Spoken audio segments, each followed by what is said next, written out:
Bonjour à tous, vous êtes bien sur All Keratin, votre chaîne spécialisée en lissage et en soins capillaires. On se retrouve aujourd'hui encore une fois pour un avant-après mode d'emploi du Indiana de chez Queen's-Care.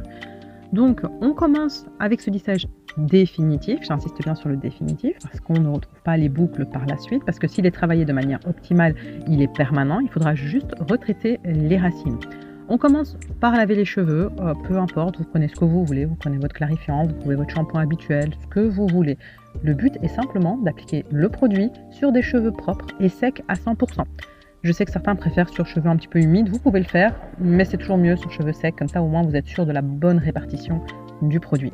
Là, niveau dosage, comme vous voyez, on n'y va pas de main morte, on met une bonne quantité de produit. C'est pas comme un brésilien où on en applique très peu. Donc c'est normal que le produit soit plus épais, justement pour être sûr qu'on en mette une bonne quantité. Parce qu'avec les produits liquides, on a tendance à en mettre beaucoup moins.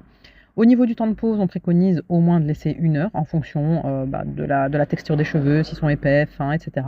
De la frisure également, plus ils sont difficiles, plus on conseille de laisser poser. Ici, ils ont mis un casque chauffant. Vous pouvez le mettre sous le casque chauffant, vous pouvez le mettre sous cellophane, etc. Ça peut aider à diminuer un petit peu le temps de pause.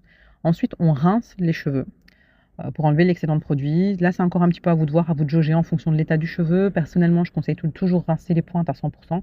Les racines, si elles sont naturelles et de demi-longueur, on peut toujours laisser un petit peu de produit. Mais là, voilà, c'est vraiment à vous de voir en fonction de vos préférences, de votre technique, etc. Une fois que vous avez rincé les cheveux, vous appliquez votre spray protecteur thermique si vous le souhaitez. Je conseille quand même de le faire, surtout pour les pointes, pour éviter de les abîmer.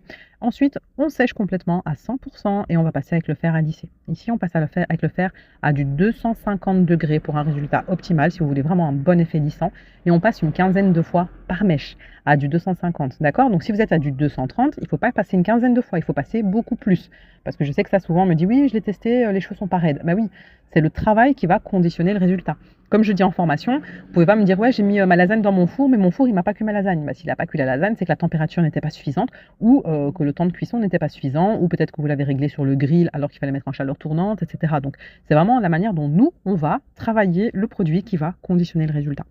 Donc une fois qu'on a bien passé avec le fer à lisser partout, qu'on s'est bien assuré que c'est nickel, qu'il n'y a pas une petite mèche qui subsiste, on va rincer le cheveu. Moi, je conseille de le faire à l'eau fraîche, histoire de rafraîchir un peu le cheveu, de le refroidir. Et on va faire un shampoing. Encore une fois, le shampoing de votre choix. Je conseille un shampoing hydratant. Et ensuite, on peut passer à l'étape 2 qui est le baume neutralisant qui va permettre, comme tous les neutralisants en fait, comme celui de chez Borabella, etc., de restaurer le pH du cheveu. Il va permettre également d'enlever les éventuelles odeurs, parce que je sais que parfois, beaucoup de clientes se plaignent de ça. Oh, il y a une odeur dans mes cheveux après pendant le lavage, etc. Oui, c'est tout à fait normal. Donc le neutralisant sert à ça. Il va servir à apporter encore plus de brillance. Il va servir également à apaiser le cuir chevelu, parce qu'il a quand même été... il a été un petit peu malmené pendant le processus, même si on fait bien attention à ne pas toucher le cuir chevelu avec le produit. Et ensuite, voilà, une fois que vous avez laissé poser le baume, vous pouvez le rincer et là, vous pouvez passer au séchage.